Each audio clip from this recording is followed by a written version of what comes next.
తెలుగు రాష్ట్రాల్లో ఆర్టీసీ కార్మికుల సమ్మె కొనసాగుతోంది. ప్రభుత్వ ఉద్యోగులతో సమానంగా వేతనాలు పెంచాలంటూ ఆర్టీసీ కార్మికులు చేస్తున్న సమ్మె కారణంగా 2 రాష్ట్రాల్లో బస్సులు రోడ్డెక్కలేదు. సమ్మెను నివారించేందుకు ఏపీ, తెలంగాణ ప్రభుత్వాలు చేసిన ప్రయత్నాలు ఫలించలేదు. 43% ఫిట్మెంట్ ఇచ్చేంత వరకు సమ్మె విరమించేది లేదని కార్మిక సంఘాలు తెగేసి చెప్తుంటే ఆర్థిక నష్టాల నేపథ్యంలో అంత పెంపు కుదరదని ఆర్టీసీ యాజమాన్యం చెప్తోంది. దీంతో కార్మికులు సమ్మె బాట పట్టారు. 2 రాష్ట్రాల్లో 23,000 బస్సులు డిపోలకే పరిమితమయ్యాయి.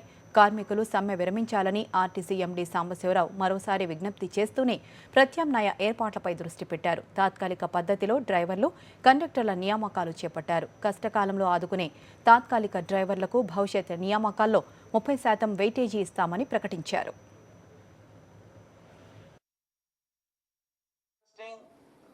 కార్మిక సోదరులందరినీ కూడా నేను రిక్వెస్ట్ చేస్తున్నాను, రేపు విధుల్లో చేరండి. చాలా ఇంపార్టెంట్. సమాజం నుంచి కనుక మనకి ఆ అభిమానం పోయిందంటే మనం దాన్ని తిరిగి పొందడం చాలా కష్టం.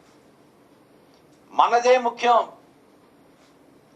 సమాజంతో మనకు పని లేదు అనుకుంటే అల్టిమేట్గా అందరం నష్టపోతాం. So this is my appeal.